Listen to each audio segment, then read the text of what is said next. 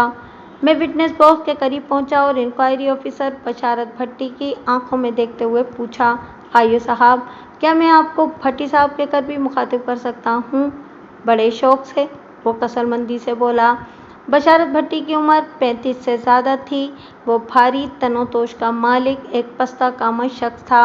اس کے چہرے سے بیزاری اور کاہلی ٹپکتی تھی اور ظاہری حالت سے بھی وہ مستند قسم کا سست الوجود نظر آتا تھا۔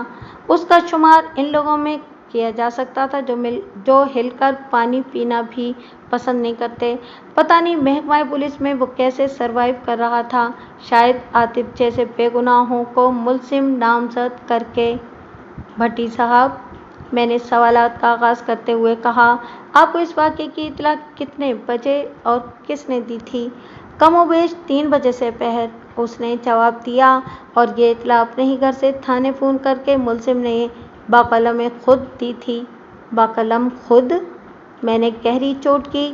یعنی آپ کا مطلب ہے کہ ٹیلی فون کے ذریعے اپنے قلم سے لکھ کر؟ جناب، فون پر تو منہ سے بولا جاتا ہے، وہ الجھن زدہ نظر سے مجھے دیکھتے ہوئے بولا۔ قلم سے تو کاغذ پر لکھا جاتا ہے۔ میں نے تو آپ ہی کے فرمان کو دہرایا ہے بھٹی صاحب۔ میں نے کب کہا ہے کہ؟ اس کی حیرت دو چند ہو گئی۔ ملزم نے قلم سے کاغذ پر لکھ کر ٹیلی فون کے ذریعے اس واقعے کی اطلاع دی تھی۔ اب آپ اپنے الفاظ ہی سے پھر رہے ہیں تو میں کیا کہہ سکتا ہوں؟ میں نے طنزیہ انداز میں اس کی طرف دیکھا۔ یا پھر شاید آپ کو بقلم خود کا مفہوم اور معنی ہی نہیں معلوم۔ وہ یہ تو سمجھ گیا کہ اس سے گرامر کی کوئی غلطی ہو گئی ہے، تاہم اس کے دماغ میں اتنا کرنٹ موجود ہی نہیں تھا کہ وہ اس کی قواعد کی غلطی کو بھی پکڑ پاتا، لہٰذا وہ کھسیانہ سا ہو کر وکیل استغاثہ کی طرف دیکھنے لگا۔ میں نے جرح کے سلسلے کو آگے بڑھاتے ہوئے کہا، گویا ملزم نے ہی آپ کو اس سانحے کی اطلاع دی تھی؟ جی ہاں، اس نے مختصر سے جواب پر اکتفا کیا۔ اور آپ کی نظر میں ملزم ہی اپنی بیوی کا قاتل ہے؟ جی ہاں، بالکل، وہ اس بات میں گردن ہلاتے ہوئے بولا۔ واہ واہ، کیا کمال کی نظر پائی ہے آپ نے، میں نے تمسخرانہ لہجے میں کہا۔ اس نظر کے طفیل جس پر بھی آپ کا کرم ہوتا ہوگا وہ خیر سے اس نظر کرم کی تاب نہ لاتے ہوئے پتہ نہیں بغیر ویزا پاسپورٹ کون کون سے جہان کی سیر کو نکل جاتا ہوگا۔ پتہ نہیں آپ کس قسم کی باتیں کر رہے ہیں وکیل صاحب؟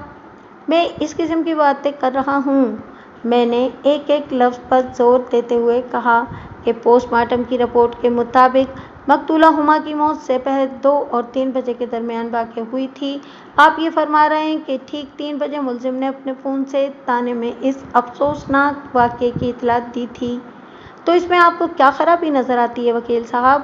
وہ قدرے برہمی کے ساتھ مجھ سے بولا۔ خرابی نہیں، خرابیاں کہیں بھٹی صاحب، میں نے ترکی بترکی جواب دیا۔ آپ اپنی بات کی وضاحت فرمائیں گے؟ وہ تیکھے لہجے میں بولا۔ کیوں نہیں، میں نے معتدل انداز میں کہا۔ پھر پوچھا، آپ کو پتہ ہے پوسٹ مارٹم رپورٹ میں مقتولہ کی موت کا جو وقت درج کیا گیا ہے اس کا مطلب کیا ہے؟ آپ ہی بتا دیں، وہ رکھائی سے بولا۔ لیکچر بازی کا آپ ہی کو زیادہ شوق ہے، مجھے تو اور بھی بہت سی بازیوں کا شوق ہے بھٹی صاحب، میں نے معنی خیز انداز میں کہا، جن میں شطرنج بازی، نیزے بازی اور جیت بازی کو باقی ہر بازی پر فوقیت حاصل ہے۔ یہ جیت بازی کیا ہوتی ہے؟ وہ متذبذب انداز میں مجھے دیکھنے لگا۔ یہ وہ بازی ہے جس کے اختتام پر جیت انسان کا مقدر بنتی ہے۔ وہ برا سا منہ بنا کر رہ گیا۔ میں نے کہا، پوسٹ مارٹم رپورٹ میں مقتولہ کی موت کا وقت 2 بجے بتایا گیا ہے اور نہ ہی 3 بجے، بلکہ 2 اور 3 بجے سے پہر کے الفاظ درج ہیں، جس کا واضح مطلب یہ ہے کہ مقتولہ کی موت 2 اور 3 بجے کے درمیان کسی وقت بھی واقع ہوئی تھی، اور زیادہ امکان اس بات کا ہے کہ اس کا درست وقت سے پہر 2:30 بجے کا ہو۔ میں غلط تو نہیں کہہ رہا بھٹی صاحب؟ آپ کا بیان بالکل درست ہے، وہ تائیدی انداز میں گردن ہلاتے ہوئے بولا۔ پوسٹ مارٹم میں اسی طریقے سے وقت کا مارجن سیٹ کیا جاتا ہے، لیکن آپ اس بحث سے آخر ثابت کیا کرنا چاہتے ہیں؟ یہی کہ، میں نے بڑے رسان سے کہا، میرے موکل نے آپ کی تھیوری اور فلسفی، بلکہ الزام کے مطابق 2:30 بجے سے پہر اپنے بیوی کے سینے میں 2 گولیاں اتار کر اسے موت کی نیند سلا دیا۔ پھر اپنے فلیٹ میں بیٹھا آدھا گھنٹہ انتظار کرتا رہا۔ اس کے بعد اس نے پولیس اسٹیشن فون کر کے اس واقعے کی اطلاع دی اور پھر ایک مرتبہ اپنی بیوی کی لاش کے پاس بیٹھ کر پولیس کی آمد کا انتظار کرنے لگا۔ کتنی حیرت کی بات ہے کہ اس دوران میں سے ایک لمحے کے لیے بھی جائے وقوع سے فرار ہونے کا خیال نہیں آیا۔ اب اس کو کیا کہیں گے بھٹی صاحب؟ ملزم کا شاطر پن۔ وہ نفرت آمیز نظر سے ملزم کی طرف دیکھتے ہوئے بولا، یہی تو اس کی ہوشیاری اور چالاکی کا کمال ہے کہ نہ صرف یہ جائے وقوع پر جمع بیٹھا رہا، اس نے آلۂ قتل کو بھی کہیں چھپانے کی کوشش نہیں کی، بلکہ وہ سائلنسر لگا ریوالور ادھر اپنی بیوی کی لاش کے قریب ہی پھینک دیا تھا۔ میرے موکل کی ہوشیاری، چالاکی اور شاطرانہ پن کا تو آپ نے قصہ بیان کر دیا۔ میں نے چبھتے ہوئے لہجے میں کہا، اگر آپ کی اجازت ہو تو ذرا آپ کی مستعدی اور پھرتیوں کا بھی جائزہ لے لیا جائے۔ اس نے میرے ہوں کے جواب میں ایک لفظ ادا نہیں کیا، بلکہ ناپسندیدہ نظر سے مجھے تکنے لگا۔ میں اس کی مخاصمانہ نظر کی پرواہ کیے بغیر بولا، بھٹی صاحب، آپ جائے وقوع پر کتنے بجے پہنچے تھے؟ اس وقت 3:25 ہوئے تھے۔ صرف 25 منٹ میں؟ میں نے حیرت سے آنکھیں پھیلائیں۔ یہ ہوئی نا پھرتی والی بات، ورنہ واردات کی اطلاع کے بعد حرکت کے معاملے میں پولیس ہڈ حرام خاصی مشہور ہے۔ Objection your owner. وکیل استغاثہ نے فوراً اعتراض جڑ دیا۔ جج نے سوالیہ نظر سے وکیل استغاثہ کی طرف دیکھا۔ وہ اپنے اعتراض کی وضاحت کرتے ہوئے بولا، میرے فاضل دوست نے ابھی محکمہ پولیس کی کارکردگی کے لیے جو نازیبا الفاظ استعمال کیے ہیں وہ کسی بھی طور مناسب و جائز نہیں ہیں۔ وکیل صفائی کو اس قسم کے طرز عمل سے روکنے کے لیے سرزنش کی جائے۔ وکیل استغاثہ کا واضح اشارہ الفاظ ہڈ حرامی کی جانب تھا۔ جج نے استغاثہ کے اعتراض کو درست مانتے ہوئے مجھے اپنے بیان میں سے ہڈ حرامی ایسے الفاظ کو خارج کرنے کا حکم دیا۔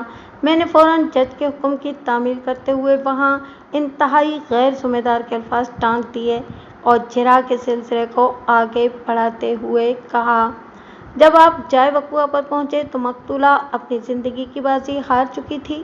جی ہاں، 100%، اس نے جواب دیا۔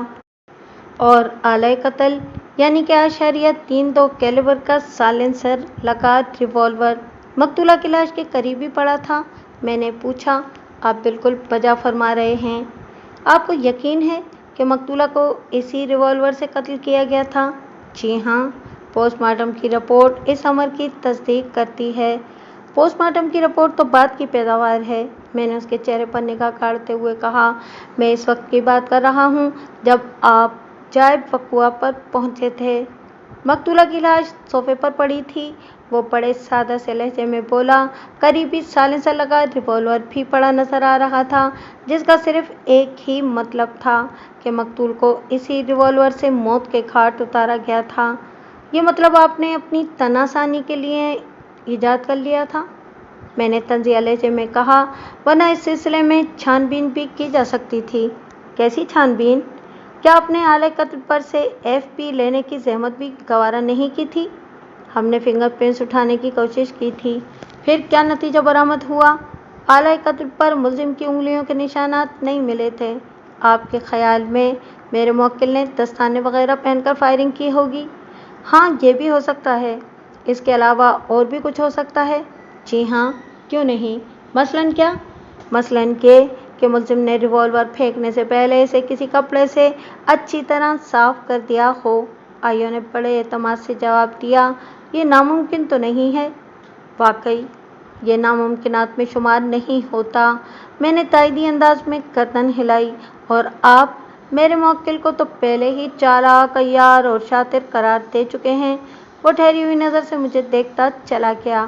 میں نے جرح کے سلسلے کو سمیٹتے ہوئے کہا، جب کسی ملزم کے FP اس کی شناخت یا اس کے جرم کی وقوع پذیری میں معاون ثابت نہ ہو رہے ہوں تو پھر ایک اور بھی ٹیسٹ کیا جاتا ہے، میں نے خاص لہجے میں کہا، پھر بھولنے کی اداکاری کے ساتھ اس میں اضافہ کر دیا، اس ٹیسٹ کا کوئی بھلا سا نام ہے، اس وقت یاد نہیں آ رہا، ذہن سے اتر گیا ہے۔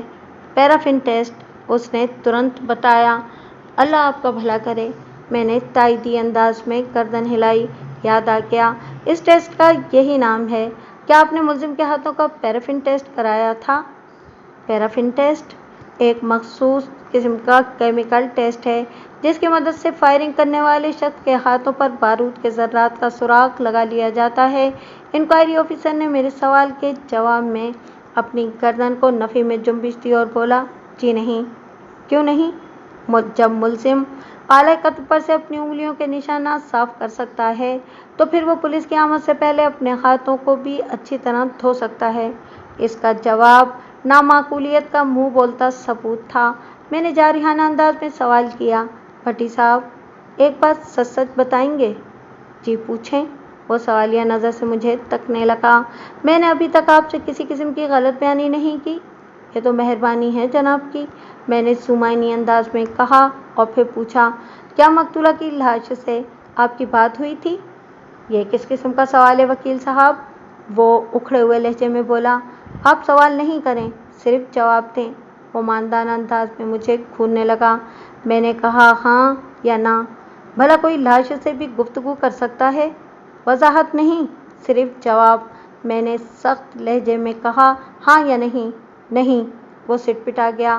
اس کا مطلب ہے کہ مقتولہ کی زبانی آپ کو نہیں پتہ چلا تھا کہ ملزم نے اس کے سینے میں 2 گولیاں اتار کر اسے ٹھنڈا ٹھار کر دیا تھا؟ جی، اس کا یہی مطلب ہے، وہ خفگی آمیز لہجے میں بولا۔ پھر ملزم نے آپ کو خود ہی بتا دیا ہوگا کہ اپنی بیوی کو قاتل بقلم خود وہی ہے۔ میں نے آئیو کو مزید چڑھانے کے لیے بقلم خود کے الفاظ کا استعمال کیا تھا۔ یہ اتنا بھی سیدھا نہیں جتنا شکل سے نظر آتا ہے، وہ ناپسندیدہ انداز میں ملزم کو گھورتے ہوئے بولا۔ اس نے تو آخری وقت تک اس جرم سے انکار ہی کیا تھا، تو پھر آپ نے؟ میں نے ایک ایک لفظ پر زور دیتے ہوئے کہا، بھٹی صاحب آپ نے کس بنا پر میرے موکل کو اپنی بیوی کے قتل کے الزام میں گرفتار کیا تھا؟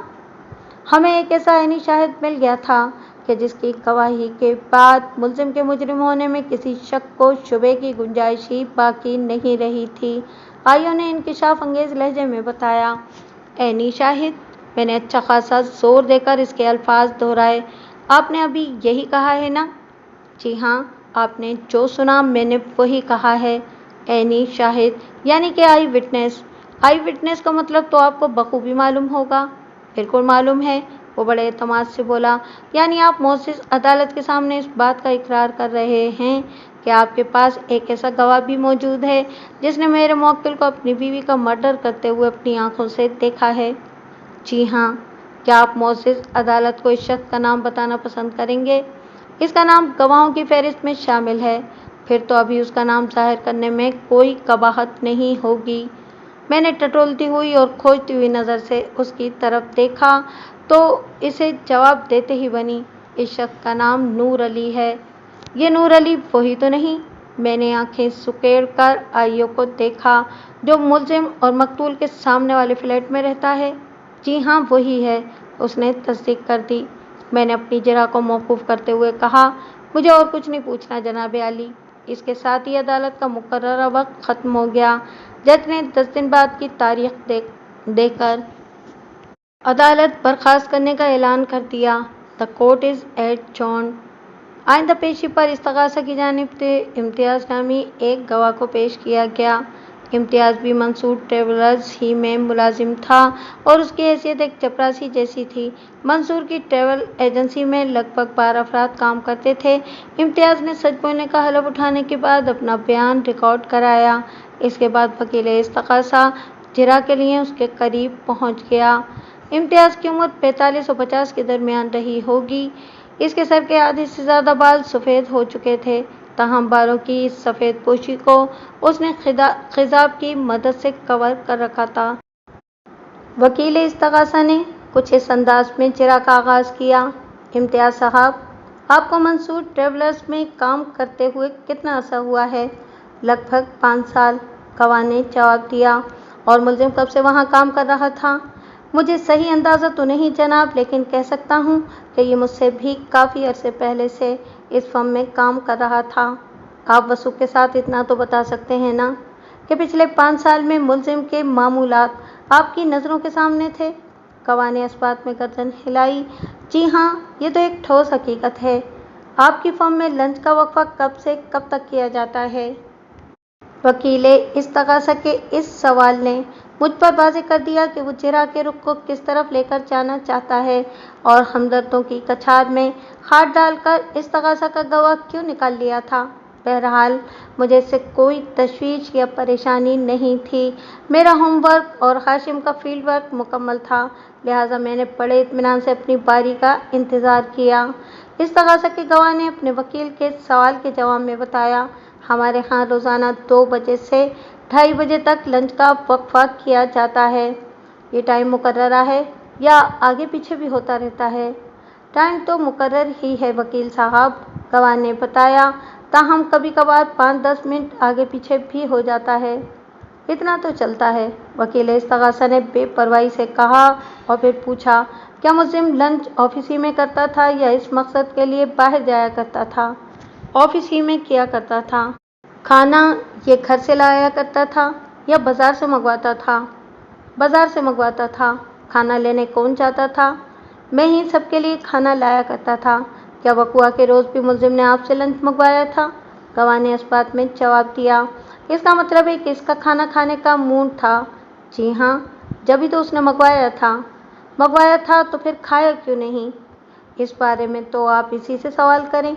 گواہ بڑی سادگی سے بولا، جب تک آپ کھانا لے کر واپس دفتر پہنچے تو کیا ملزم اپنی سیٹ پر موجود تھا؟ جی نہیں۔ تم کتنے بجے واپس آئے تھے؟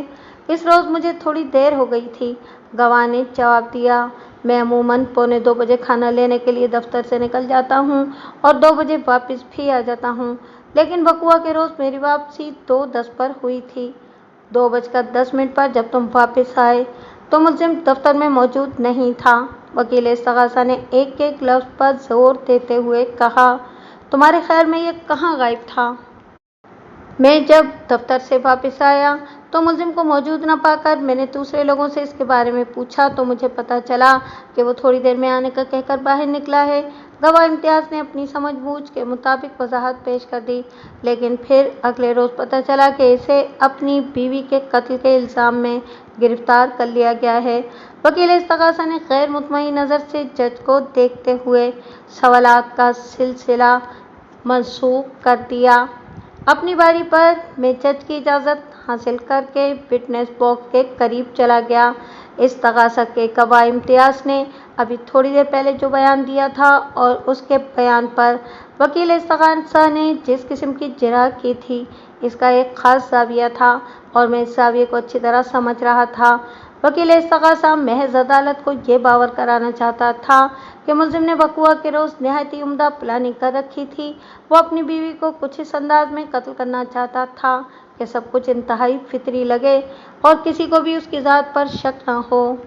میں نے گواہ کی آنکھوں میں آنکھیں ڈال کر اپنی جرح کا آغاز کیا۔ امتیاز صاحب، تھوڑی دیر پہلے آپ نے وکیل استغاثہ کے ایک سوال کے جواب میں بتایا ہے کہ آپ کو منصور ٹریولز میں کام کرتے ہوئے لگ بھگ 5 سال ہو گئے ہیں۔ جی ہاں، وہ اس بات میں گردن ہلاتے ہوئے بولا، میں نے یہی کہا ہے۔ 5 سال کا عرصہ کچھ کم نہیں ہوتا، میں نے اپنی جرح کو آگے بڑھاتے ہوئے کہا۔ اس دوران میں کسی انسان کو سمجھنے اور پرکھنے کے ہزاروں مواقع ملتے ہیں، اور پھر چونکہ ملزم آپ سے پہلے سے اس فرم میں کام کر رہا تھا، لہٰذا اس کو سمجھنے کے لیے تو آپ کے پاس اسٹاف کا تجربہ بھی موجود تھا، یعنی فرم میں کام کرنے والے لوگ بھی آپ کو ملزم کے بارے میں بہت کچھ بتا سکتے تھے اور انہوں نے بتایا بھی ہوگا اور آپ نے پوچھا ہوگا۔ میرا کہنے کا مقصد یہ ہے کہ آپ ملزم کی ذات، شخصیت، رویے اور کردار سے اچھی طرح واقف ہوں گے یا نہیں؟ جی ہاں، بالکل، کیوں نہیں؟ وہ جلدی سے بولا۔ آپ کو ذاتی طور پر ملزم سے کسی قسم کی کوئی شکایت تو نہیں؟ میں نے ٹھہرے ہوئے لہجے میں دریافت کیا۔ جی بالکل نہیں۔ اسٹاف کے دیگر افراد کے بارے میں آپ کیا کہتے ہیں؟ جی، میں سمجھا نہیں۔ وہ سوالیہ نظر سے مجھے تکنے لگا۔ میں نے یہ پوچھا ہے کہ ملزم کا آفس میں کام کرنے والے دیگر افراد کے ساتھ رویہ کیسا تھا؟ ٹھیک ٹھاک تھا، اس نے جواب دیا۔ سابق ریکارڈ کو آپ رکھ دیں ایک طرف، میں نے جرح میں تیزی لاتے ہوئے کہا۔ پچھلے 5 سال پر آپ نگاہ دوڑائیں اور مجھے بتائیں کہ کیا اس دوران میں ملزم کا اسٹاف کے کسی شخص سے کوئی جھگڑا وغیرہ ہوا؟ نہیں, وہ نفی میں گردن ہلاتے ہوئے بولا، ایسا تو بالکل نہیں ہوا۔ گویا آپ یہ بات مانتے ہیں کہ ملزم ایک صلحجو، امن پسند اور باکردار شخص ہے؟ میں نے اس کے چہرے پر نگاہ جماتے ہوئے پوچھا۔ جی آپ بالکل ٹھیک کہہ رہے ہیں، وہ اس بات میں سر کو جنبش دیتے ہوئے بولا، ماننے والی بات تو ماننا پڑے گی نا۔ امتیاز صاحب، آپ روزانہ کتنے بجے اسٹاف کے لوگوں کا لنچ لینے جاتے ہیں اور کتنے بجے واپس آتے ہیں، یہ ایشو نہیں ہے، میں نے چراغ اس سلسلے کو سمیٹتے ہوئے کہا، اور یہ بھی کوئی مسئلہ نہیں ہے کہ وقوع کے روز آپ کی واپسی میں 10 منٹ کی تاخیر ہو گئی تھی۔ اصل مسئلہ یہ ہے کہ جب آپ لنچ لے کر واپس آئے تو ملزم اپنی سیٹ پر موجود نہیں تھا۔ آپ نے تھوڑی دیر پہلے وکیل استغاثہ کے ایک سوال کے جواب میں یہی بتایا ہے نا؟ جی یہی بتایا ہے، اور میں نے کچھ غلط بھی نہیں کہا، وہ جلدی سے بولا۔ اگر اس وقت ملزم آفس میں موجود ہوتا تو میں ایسی بات کیوں کرتا؟ تم نے کچھ غلط نہیں کہا امتیاز، میں نے ٹھہرے ہوئے لہجے میں کہا، لیکن اس کے بعد گڑبڑ شروع ہوئی ہے۔ کیسی گڑبڑ؟ وہ الجھن زدہ نظر سے مجھے تکنے لگا۔ ایسی گڑبڑ کہ، میں نے ڈرامائی انداز میں کہا، ملزم کو آفس میں موجود نہ پا کر آپ نے سب سے پہلے اس کے بارے میں پوچھا، مگر ایک شخص کو نظر انداز کر دیا۔ آخر کیوں؟ میں کچھ سمجھا نہیں، وہ تیزی سے پلکیں جھپکاتے ہوئے بولا۔ میں نے کس شخص کو نظر انداز کیا ہے؟ باری صاحب کو، میں نے کہا۔ میں حامد باری کی بات کر رہا ہوں۔ اوہ، وہ چونکے ہوئے لہجے میں بولا۔ ہاں آپ ٹھیک کہہ رہے ہیں، میں نے باری صاحب سے تو نہیں پوچھا تھا۔ کیوں نہیں پوچھا تھا؟ میں نے تیز آواز میں سوال کیا۔ اس کی کوئی خاص وجہ؟ باری صاحب وہاں موجود نہیں تھے۔ موجود نہیں تھے؟ کیا مطلب؟ میں نے اسے گھورا۔ کیا وہ اس روز آفس نہیں آئے تھے؟ جی وہ آفس تو آئے تھے، مگر لنچ پر موجود نہیں تھے، اس نے بتایا۔ باری صاحب لنچ نہیں کرتے؟ باری صاحب لنچ نہیں کرتے؟ میں نے اسی کے الفاظ دہرائے اور پوچھا، وہ اگر لنچ پر موجود نہیں تھے تو پھر کہاں تھے؟ وہ نماز پڑھنے آفس سے باہر گئے ہوئے تھے، گواہ نے سادہ سے لہجے میں جواب دیا۔ ہمارے ساتھ والی بلڈنگ کے میزانائن فلور پر باقاعدہ باجماعت نماز کا اہتمام موجود ہے۔ باری صاحب لنچ نہیں کرتے، لہٰذا وہ لنچ کے ٹائم والا 1 گھنٹہ اسی مسجد میں گزارتے ہیں۔ اس دوران میں وہ ظہر کی نماز بھی ادا کر لیتے ہیں۔ اس نے اپنے جواب میں لفظ مسجد کا استعمال کیا تھا، اس سے گواہ کی مراد کوئی باقاعدہ مسجد نہیں تھی، وہ پڑوسی بلڈنگ کے اسی میزانائن فلور کا ذکر کر رہا تھا جہاں نماز کی ادائیگی کے لیے کوئی جگہ مختص کر دی گئی تھی۔ کمرشل علاقوں میں ایسا ہوتا ہے، آفس میں کام کرنے والے درجنوں، سینکڑوں بلکہ ہزاروں افراد کی سہولت کے لیے کسی بلڈنگ میں کوئی خاص جگہ نماز کے لیے چھوڑ دی جاتی ہے جہاں باقاعدہ جماعت کا بھی اہتمام ہوتا ہے۔ یہ ایک مستحسن عمل ہے۔ اس کا مطلب ہے کہ حامد باری صاحب ایک نمازی اور پرہیزگار شخص ہیں، میں نے استغاثہ کے گواہ امتیاز کی طرف دیکھتے ہوئے کہا، جس سے ظاہر ہوتا ہے کہ جھوٹ جیسے خطرناک گناہ سے بھی بچنے کی کوشش کرتے ہوں گے اور آفس کے اسٹاف کو ان سے کم ہی شکایت رہتی ہوگی۔ آپ ٹھیک کہہ رہے ہیں، وہ اس بات میں گردن ہلاتے ہوئے بولا۔ باری صاحب اپنے آپ میں مگن رہنے والے ایک نیک انسان ہیں، میں نے کبھی کسی کو ان کی برائی کرتے نہیں دیکھا۔ اور آپ کا اپنے بارے میں کیا خیال ہے؟ میں سمجھا نہیں وکیل صاحب، وہ تعجب خیز نظر سے مجھے تکنے لگا۔ میں یہ جاننا چاہتا ہوں کہ کیا آپ کو بھی حامد باری سے کوئی شکایت نہیں ہے؟ میں نے اپنی بات کو دہراتے ہوئے کہا، جی بالکل، مجھے باری صاحب سے کبھی کوئی شکایت نہیں رہی۔ میں نے پچھلے چند منٹ میں استغاثہ کے گواہ امتیاز کے ساتھ سوال جواب کرتے ہوئے حامد باری کے کردار اور شخصیت کو عدالت کی نظر میں اجاگر کرنے کی بھرپور کوشش کی تھی، اور مجھے اپنے اس مقصد میں 100% کامیابی حاصل ہوئی تھی۔ میں دوبارہ گواہ کی جانب متوجہ ہو گیا۔ آپ کو تو باری صاحب سے کوئی شکایت نہیں، مگر باری صاحب کو آپ سے سخت شکایت ہے، میں نے معنی خیز انداز میں کہا۔ یہ آپ کیا کہہ رہے ہیں جناب؟ وہ بھونچکا رہ گیا۔ باری صاحب کو بھلا مجھ سے کیا شکایت ہے؟ انہوں نے تو کبھی مجھ سے ایسا کوئی ذکر نہیں کیا۔ آپ سے نہیں کیا، مگر مجھ سے ایسا ذکر کیا ہے، میں نے اپنے لہجے کی معنی خیزی کو برقرار رکھتے ہوئے کہا۔ کیا کہا ہے انہوں نے؟ وہ جھرجھراتی ہوئی آواز میں بولا۔ میں نے اپنے ڈرامے کو اختتام کی طرف لاتے ہوئے کہا، باری صاحب کو آپ سے یہ شکوہ ہے کہ آپ انہیں نظر انداز کرتے ہیں۔ پتہ نہیں آپ کس قسم کی باتیں کر رہے ہیں۔ وہ سخت الجھن میں نظر آ رہا تھا۔ میں بھلا انہیں کیوں نظر انداز کروں گا؟ انہوں نے مجھ سے تو کبھی ایسی کوئی شکایت نہیں کی۔ اگر وہ اس وقت یہاں ہوتے تو میں ان سے ضرور پوچھتا کہ انہوں نے میرے بارے میں ایسی شکایت کیوں کی۔ وہ اس وقت یہاں موجود ہیں امتیاز صاحب، میں نے ایک ایک لفظ پر زور دیتے ہوئے سنسنی خیز لہجے میں کہا، لیکن عدالت کے کمرے کے اندر نہیں بلکہ باہر کوریڈور میں۔ میں نے انہیں اس کیس میں ایک اہم گواہی کے لیے یہاں بلایا ہے، لیکن افسوس کہ آپ کی ان سے ملاقات نہیں ہو سکے گی۔ جب وہ یہاں موجود ہیں تو پھر میری ان سے ملاقات کیوں نہیں ہو سکتی؟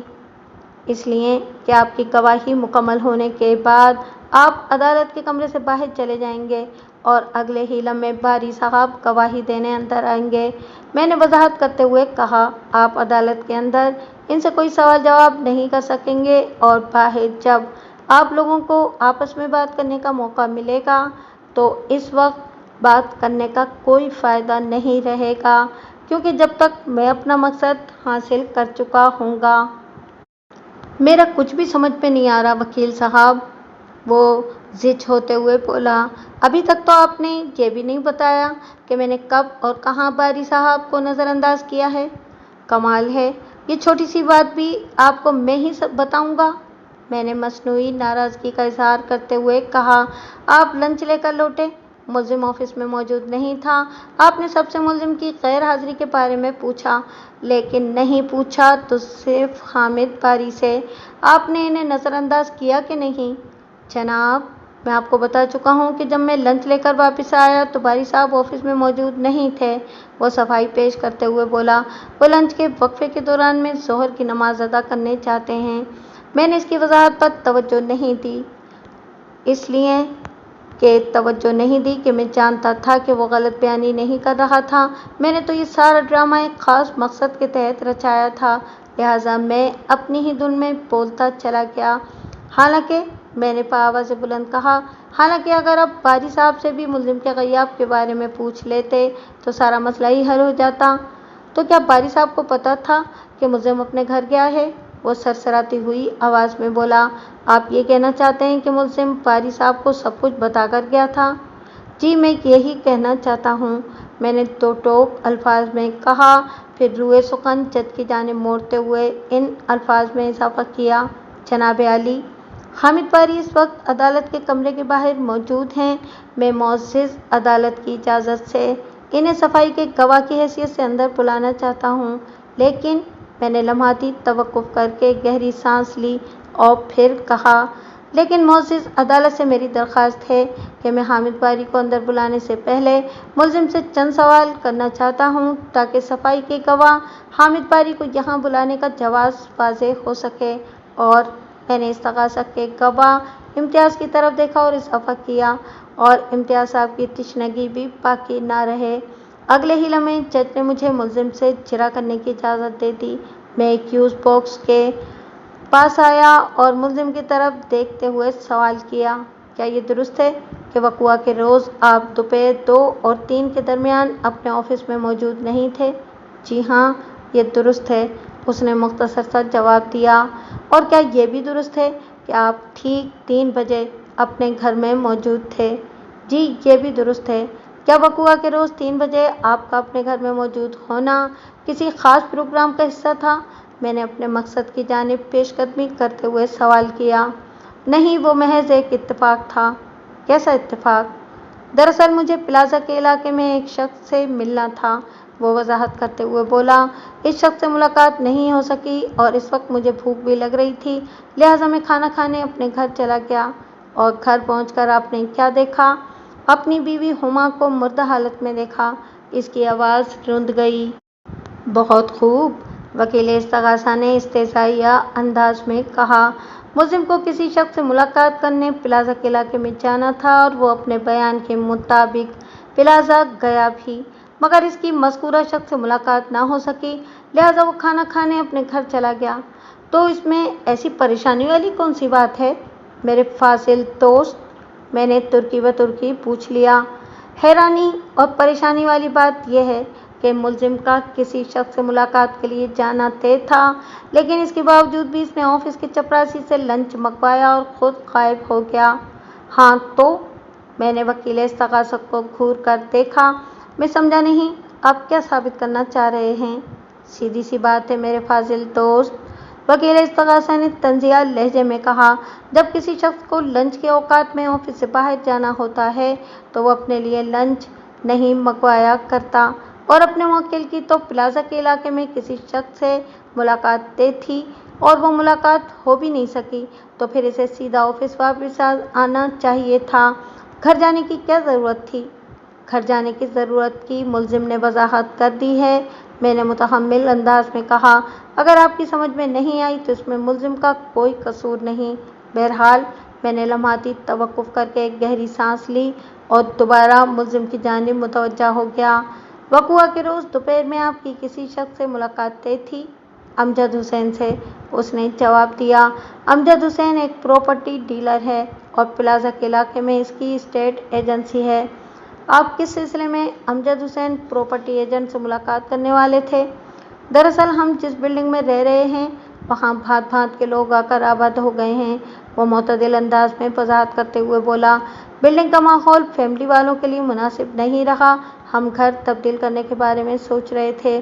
اسی سلسلے میں امجد حسین سے میری بات چل رہی تھی، وہ مجھے ایک اچھا فلیٹ دکھانے والا تھا۔ لیکن وقوعہ کے روز امجد حسین سے آپ کی ملاقات تو نہیں ہو سکی؟